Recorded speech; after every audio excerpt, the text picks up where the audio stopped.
Vamos a darle la bienvenida a José Vargas para que empiece a hablar un poco de la situación de hoy en esta jornada que ha sido coronada o catalogada, ¿no?, como sumamente especial. Muy buenas noches, José, ¿cómo estás? Bienvenido.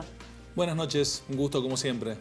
Bueno, contanos un poquito qué ha significado el Supermartes y qué finalmente sucedió con las Levax, que había mucha expectativa de ver lo que iba finalmente a pasar con estos títulos. Bueno, en realidad hubo un cierto alivio en la jornada de hoy, teniendo en cuenta que había un nivel de renovación importante. 617.000 millones de pesos era lo que estaba en juego dentro de las letras del Banco Central, y uno podía prever un poco lo que iba a ocurrir, teniendo en cuenta lo que veníamos hablando. En la jornada de ayer, el Banco Central ofreció una tasa del 40% para las renovaciones a 30 días, con lo cual, en este sentido, logró renovar el 100% de las letras del Banco Central, y además tuvo 5.000 millones adicionales de pedidos. Con lo cual salió bastante airoso de esta situación que en un primer momento era preocupante, pero con respecto al tipo de cambio, el mismo Banco Central a primera hora de la mañana había puesto 5.000 millones de dólares de oferta para intentar mantenerlo cerca de los 25 pesos como techo al tipo de cambio, cosa de que cuando llegara esta mega licitación tener el tipo de cambio totalmente controlado. Es decir, hubo una coordinación entre el Banco Central y el Ministerio de Hacienda y Finanzas, porque después de esta jugada del Banco Central con el tipo de cambio que logró contenerlo por debajo de los 25 pesos, apareció el Ministerio de Finanzas con una licitación de nuevos bonos, los famosos BOTE, con tasas del 19-20% en promedio a 8 años, con lo cual también le quitó muchísima presión a las letras del Banco Central e hizo que muchos inversores internacionales volvieran a apostar por este tipo de bonos en la Argentina. José, no sé si vos tendrás algún contacto dentro del Banco Central de la República Argentina, pero quería preguntarte cuánto de cierto hay con que se renovó el 100% de las Levax, porque por ahí uno habla del 100%, o por lo menos esa es la información que se conoce, y hay que tantear si realmente esto fue así. Sí, en principio los datos son los datos publicados, tanto por el Banco Central de la República Argentina, que publica todas las tardes el nivel de reservas, el tipo de cambio, cómo están compuestas las reservas y quiénes son los tenedores que renovaron y quiénes son los que no renuevan cuando hay estas licitaciones de letras del Banco Central. Se sabía que un 30% pertenecía a las entidades bancarias, con quienes ya venía negociando desde la semana pasada, dándole algunos tipos de beneficios, particularmente con respecto al tema de los encajes. Después los organismos oficiales como el ANSES y particularmente fondos comunes de inversión y particulares. Ahí donde estaba quizás la preocupación, pero teniendo en cuenta el nivel de tasa de interés que iba a ofrecer en el mercado y con un dólar que lo iba a planchar antes de la renovación, estaba casi convencido el Banco Central que iba a lograr su cometido. José, vamos a ver al ministro de Finanzas, Luis Caputo, con este anuncio que vos ya nos mencionabas. ¿Te parece? Perfecto. Hemos licitado 2 bonos en pesos a tasa fija, uno a 5 años y otro a 8 años, ¿sí? En el caso del bono a tasa fija a 5 años, hemos aceptado ofertas por 36.872 millones de pesos a una tasa del 20%. Y en el caso del bono a tasa fija a 8 años, hemos aceptado ofertas por 36.378 pesos a una tasa del 19%, lo que da un total de 73.249 millones de pesos, ¿sí? Bueno,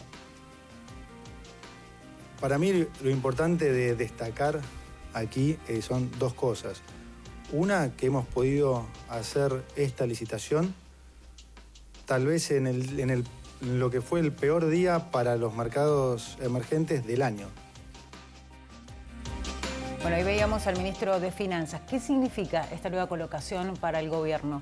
Esta nueva colocación para el gobierno es una forma de coordinar entre lo que es política monetaria y lo que se conoce como política fiscal. Política monetaria, Banco Central; política fiscal, Poder Ejecutivo. Lo que busca el Ministerio de Finanzas, que hacía las declaraciones junto al ministro de Hacienda, era quitarle presión en un momento del día determinado a esta renovación del Banco Central de la República Argentina, que se terminó dando un par de horas después. Lo que hacía el ministro de Finanzas es colocar 2 bonos en el mercado nuevamente a una tasa relativamente tentadora, a 5 y 8 años, del 19-20% tasa fija, para que los inversores internacionales vieran con muy buenos ojos colocar dinero en estos bonos a mediano y largo plazo y quitarle presión por ahí a los inversionistas internacionales que vienen a buscar esta bicicleta financiera, esta bicicleta que es entre LEVAC y dólar. Sacarle presión a las LEVAC,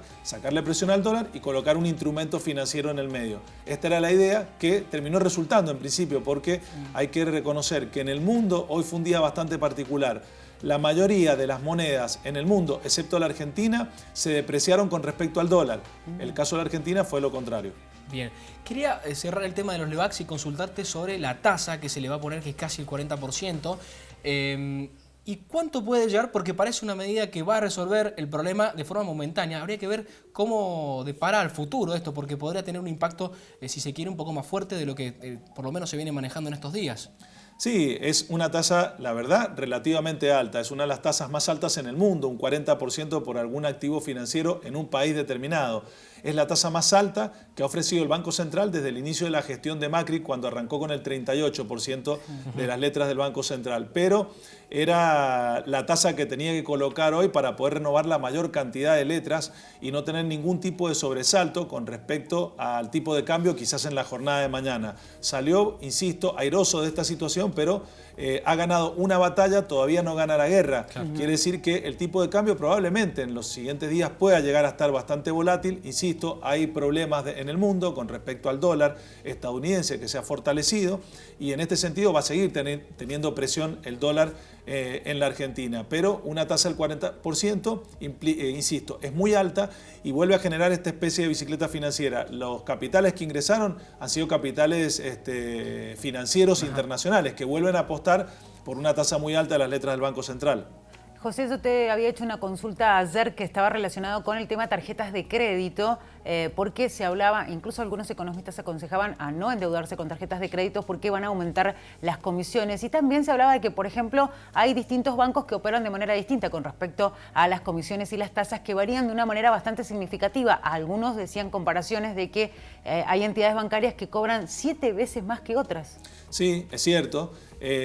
Las tasas de interés no son todas iguales en todas las entidades bancarias, en todas las tarjetas de crédito, y fundamentalmente donde hay que hacer hincapié es en lo que se conoce como el costo financiero total. Normalmente cuando uno utiliza la tarjeta de crédito, pide un préstamo, mira la tasa de interés y no mira el costo financiero. El costo financiero incluye seguro de vida, costos operativos, envío de resumen, gastos administrativos, etcétera, etcétera. Y eso es lo que termina conformando en promedio hoy en día una tasa del 100% anual. Se estima que con la devaluación que se ha dado en las últimas semanas, con los niveles de inflación que se están manejando y con el crecimiento de los costos que tienen las entidades bancarias, puede llegar en promedio al 200% anual, más allá de que la tasa de interés sea esté en el 50%. Yo, como deudor de una tarjeta de crédito, siempre tengo que mirar el costo financiero total, que es lo que seguramente todos los meses va subiendo de manera importante. Bueno, otro de los temas que tiene que ver con la agenda de la economía es los datos que mostró el INDEC en cuanto a la inflación, tanto a nivel nacional como a nivel provincial. También envuelto en el contexto de que Nicolás Dujovne en el día de ayer anunció de que se iba a superar ese 15% anual que se esperaba a nivel nacional. ¿Qué análisis se puede hacer de esto puntualmente, tanto a nivel nacional como a nivel provincial? Sí, el ministro probablemente haya hecho ese anuncio en la jornada de ayer porque tiene ventaja de información. Seguramente él ya sabía cuáles eran los datos que iba a publicar en la jornada de hoy a partir de las 16 horas el INDEC, con este 2,7% que no sorprende absolutamente para nada. Está en sintonía con lo que viene ocurriendo en la economía. La provincia de Mendoza con un valor relativamente más alto, un 3,3%. con lo cual echa por tierra esta meta que tenía el gobierno del 15% anual. La preocupación por ahí está en el mes de mayo, cuando conozcamos el dato de mayo, que va a tener el impacto, además de tarifas de servicios públicos, de la devaluación que ya se trasladó a precios. El dato que estamos conociendo en la jornada de hoy es el del mes pasado, el del mes de abril, y esta corrida comenzó el día 25, el mes pasado, por lo tanto todavía no tiene el efecto de la devaluación. Mayo va a ser un mes bastante particular porque probablemente tengamos una tasa de inflación unos puntos por arriba de lo que se dio en la jornada de hoy. Subió atención médica, gastos para la salud en la provincia de Mendoza, subió educación, fundamentalmente vivienda y servicios básicos, que estaba muy claro que iba a ser un rubro bastante particular, y el rubro que nunca deja de subir y que nunca sorprende es alimentos y bebidas. Bien. Muchísimas gracias, José. Y bueno, la cita será para el próximo martes, si es que antes no tenemos que llamarte de urgencia. Muchas gracias.